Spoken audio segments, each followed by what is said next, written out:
Most people fear monsters, but the real terror is a mind they can't manipulate. A mind that does not beg, does not obey, does not belong. It doesn't need approval. It doesn't seek permission. It simply sees. And in that vision, undistorted, undiluted, lies its power.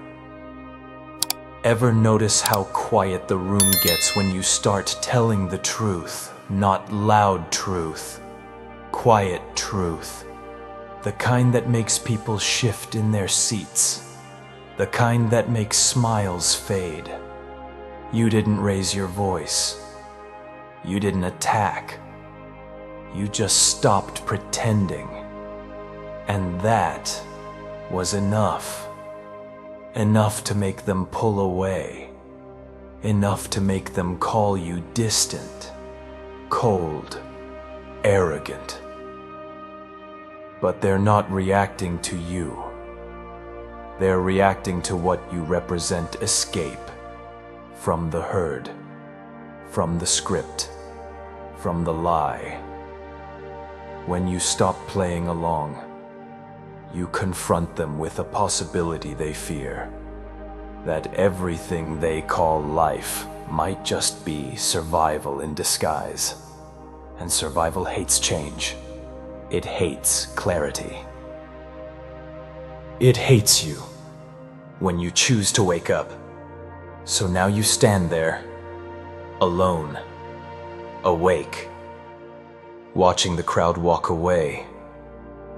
Not because you failed them, but because you stopped needing them. And that, my friend, is where the real path begins. This video is not comfort. It is confrontation. It is for those who are done with denial. For those whose silence has turned into fire.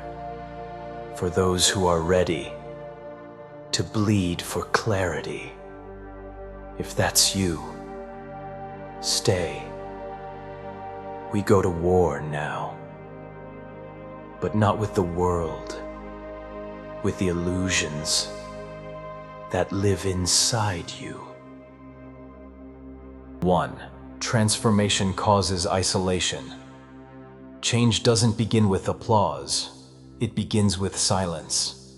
The kind that follows after you speak your truth, and the room goes quiet. Not because you were wrong, but because you were no longer playing along. At first, it's subtle. A joke that cuts too deep. A pause too long. A look that says you've changed.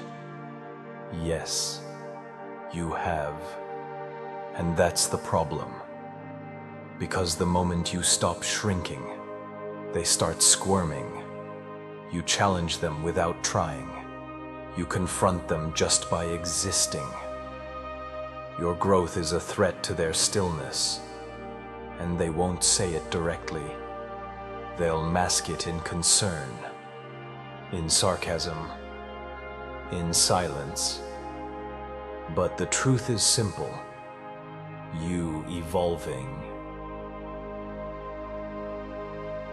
forces them to see their own stagnation, and no one wants that mirror. So they pull away. Not because you failed them, but because you stopped validating their illusion. This is the exile no one talks about. The loneliness that follows awakening. You didn't walk away. You were left behind, because the deeper your awareness grows, the fewer places you'll fit. You'll outgrow rooms. You'll disturb circles. You'll become too heavy for small conversations. Not by force, but by truth. And that truth It isolates. But hear this clearly. Isolation is not punishment. It is purification. It is the wilderness where your former self is buried and your true self is forged. It is the price of becoming dangerous. And if you're in that space right now, alone, confused, half broken, half awake, don't run. Stay in the silence. Because that's not the end. It's the beginning of the real you. 2. True strength is forged through chaos and pain. They told you pain was something to fix, to numb, to outrun. Stay positive. Think happy thoughts. Don't dwell. But no one ever told you this. The pain is the door, and behind it is you. Nietzsche didn't romanticize suffering. He dissected it. You must have chaos within you to give birth to a dancing star. Most quote that line like poetry, but it's not a poem. It's a diagnosis. If your life is too quiet, too smooth, too managed, you're not growing. You're decaying. Because order doesn't forge power. Chaos does. Pain is not a mistake. It's not an interruption of life. It is life unfiltered, unedited, real. And the ones who learn to sit with it, who stop begging for it to end, who stop asking why me and start asking who must I become, those are the ones who rise, the ones who stop treating pain like an enemy and start treating it like a forge. Not all wounds are meant to heal. Some are meant to harden, because ease doesn't build character. Struggle does. The deepest strength you will ever carry will not come from books, or mantras, or comfort zones. It will come from chaos, from the night you almost broke, from the loss you thought you'd never recover from the silence after everything collapsed. That is where power is born. Not from what you've conquered, but from what you've survived. And if you're in pain right now, good. It means the construction has begun. The old self is crumbling. The real one is being carved. You are not being punished. You are being prepared. Stay there. Bleed consciously. Fall awake. Shatter with purpose. Because if you endure it without escape, you will become something the world has never seen. 3. The death of God and total responsibility. When Nietzsche said, "God is dead," he wasn't laughing. He was warning. He wasn't celebrating the loss of religion. He was mourning the collapse of illusion.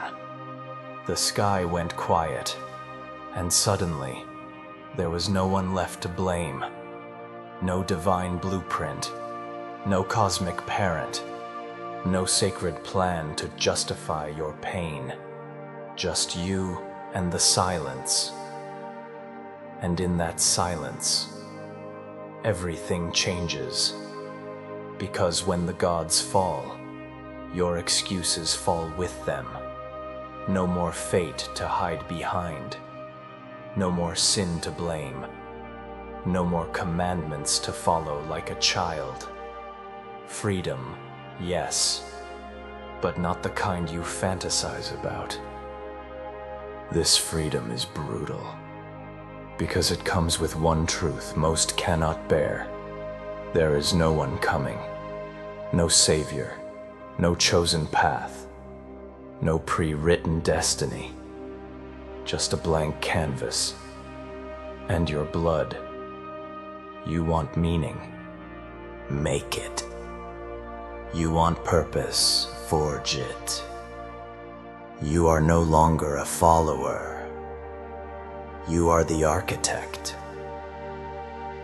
You are the one who must now decide what is sacred and then live by it, or die by it. Most collapse here, because it's easier to believe you are designed for something than to accept that you must design yourself. It's easier to believe pain is part of a test than to realize it's part of the raw material. But if you stay here in this terrifying freedom, you will feel something awaken inside you. A quiet fire, a trembling strength, a whisper that says, if there's no one left to carry this weight, then I will. And that is the beginning, not of comfort, but of command, not of obedience, but of creation. This is the moment Nietzsche handed you the chisel, not to sculpt idols, but to sculpt yourself, because the gods are dead. Now the question is, will you rise, or rot in their graves? 4. Becoming the Übermensch. Overman. The Übermensch is not a fantasy. He bleeds. He doubts. He walks through the same fire you do, but he walks differently. He doesn't beg for light, he becomes it.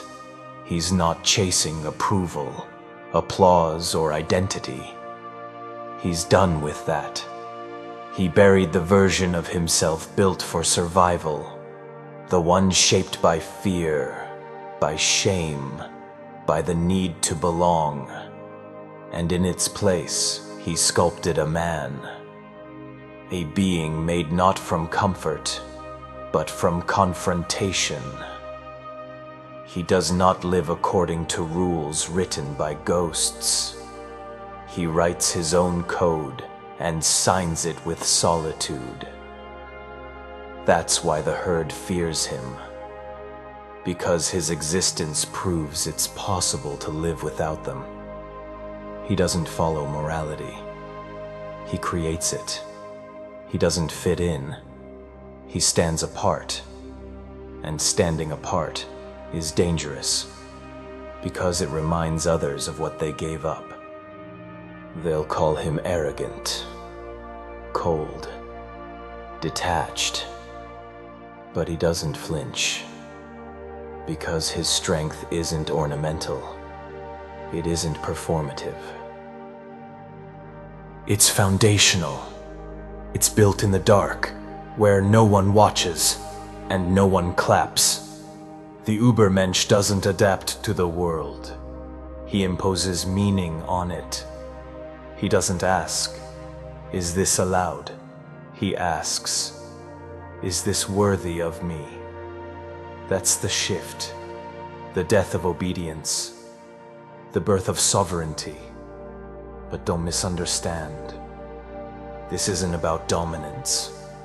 It's about discipline.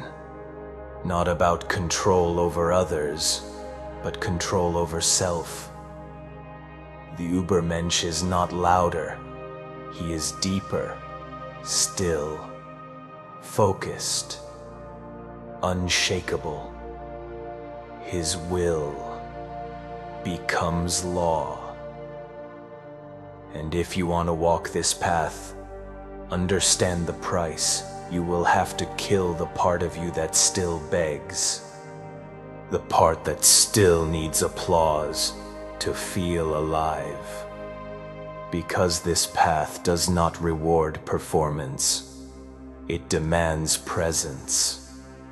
It does not care who you were told to be. It cares only who will you dare to become. 5. Solitude as the crucible of strength. You will not find yourself in a crowd, boss, because the crowd doesn't care who you are. It only cares that you match. You want clarity. Step away. You want strength. Walk alone. Real solitude isn't isolation. It's confrontation. Not with others, with yourself. In the quiet of the night, when no one is watching. That's where the real questions rise. And they don't whisper.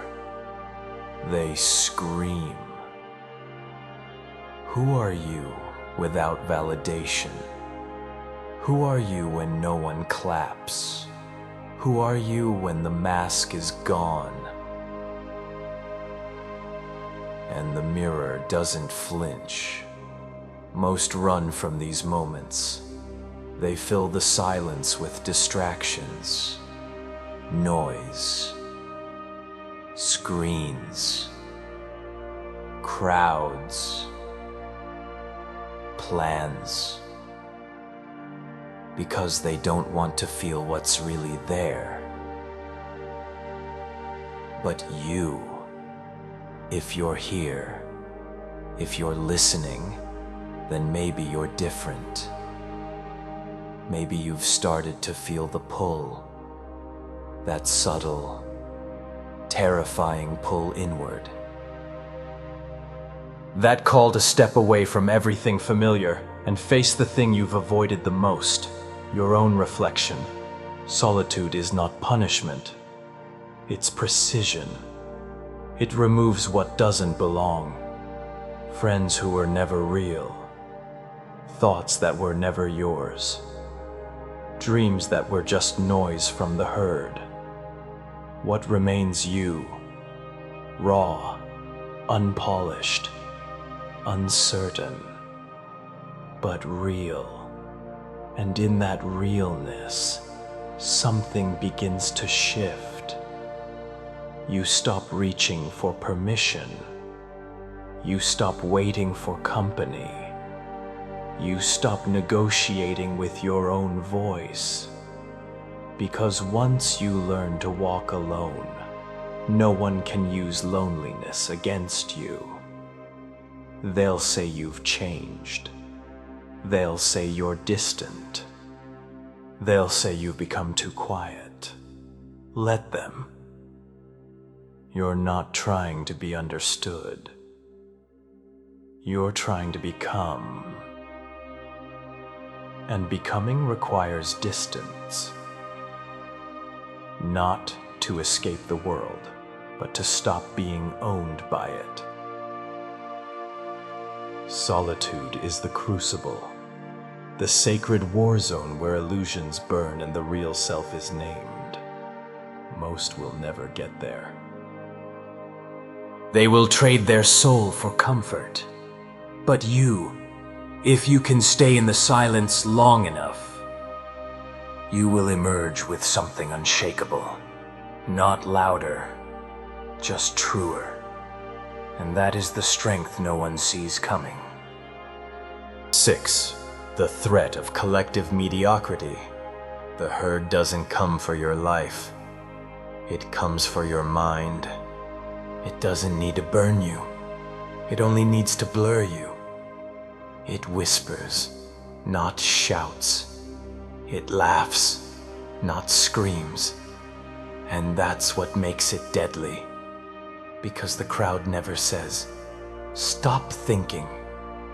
They say, "Don't overthink." They won't say, "Don't be different." They say, "Just be realistic."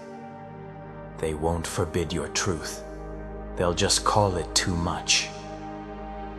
And slowly, you begin to shrink.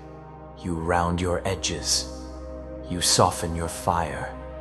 You laugh at jokes that offend your soul just to fit in. Not because you're weak, but because you're human. and belonging is powerful. But Nietzsche saw what most don't, that the greatest tyranny doesn't wear a crown. It wears a smile. It comes from the sides, not from above. It's not the dictator. It's your peers. It's not punishment. It's pressure. And its goal is simple, to make sure no one stands too tall. Because your clarity shames their confusion. Your independence insults their dependence. Your refusal to bow terrifies them. So they cloak their fear in sarcasm, in silence, in the cold absence of support. They won't confront you. They'll just exclude you until you wonder if you're the problem. You're not. You're the mirror. And mirrors are rarely welcomed, because most people have built their identity on collective delusion. And if you don't reflect that delusion, you become a threat. But hear this. You were not made to be palatable. You were not born to be understood. You were not shaped to serve the status quo. You are the interruption, the reminder, the necessary discomfort, but only if you refuse. Refuse the invitation to shrink. Refuse the pressure to bend. Refuse the reward of quiet compliance. Because if you don't, you'll wake up one day surrounded by people and realize you lost yourself to belong, and that is the true death. The death of who you were meant to be, murdered quietly by smiles. 7. The price and power of mental strength. You will lose. Let's start there. You will lose friendships not because you betrayed them, but because you stopped pretending. You will lose comfort because the kind of peace you once relied on was built on lies you can no longer tell. You will lose the ability to belong in places that demand your silence in exchange for acceptance. Because now, you speak too clearly. You see too deeply. You feel too sharply. And the world isn't built for that. So it pushes you out. Politely, subtly, quietly, but consistently. And at first, you'll grieve. You'll grieve the small talk, the easy laughter, the illusion of being liked. But then something else will rise in you, something unshakable. You will gain presence. Not just physical, spiritual.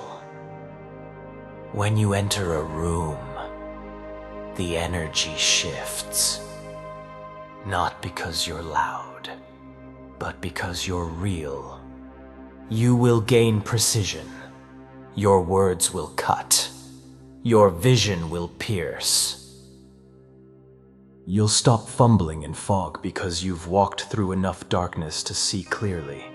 And above all, you will gain power. Not the power to control others, the power to no longer need to. You will be able to stand where others collapse, to hold your truth when others drop theirs for applause, to speak what others bury. But make no mistake, this strength does not come cheap. It will cost you your naivety, your dependence, your desire to be liked. You will become harder, sharper, quieter, but not bitter. Clear. And once you arrive at that clarity, it cannot be stolen. Not by rejection, not by betrayal, not even by pain. Because this kind of strength isn't a skill. It's a soul, forged in fire, tested in silence, carried with scars. And if you've made it this far, you already feel it growing. That quiet, terrifying, beautiful edge. The edge of becoming unbreakable. A real man does not ask for validation. He is validation. He does not wait to be seen. He becomes unignorable. You do not need to be chosen. You need to choose yourself. Ruthlessly, painfully, without applause, without a crowd. Because the world doesn't need more agreeable people. It needs dangerous minds. Minds that do not bend when it's easier to break. Minds that see clearly through chaos. Minds that do not perform. The ones who terrify not because they threaten others, but because they've made peace with the parts of themselves others spend a lifetime avoiding. You don't need to be accepted. You need to become the reason others start questioning the entire system. If this didn't just inspire you, if it woke something up in you, write it. Comment, I stop performing. Say it like a vow. Say it like a funeral for who you used to be. And then send this to a brother. One who's drifting. One who's drowning. One who's been quiet too long, but whose fire is not yet dead. This isn't a video. This is a mirror. We don't need more noise. We need presence. You're not alone. You're just ahead. And that, my friend, is terrifying. But it is also liberation.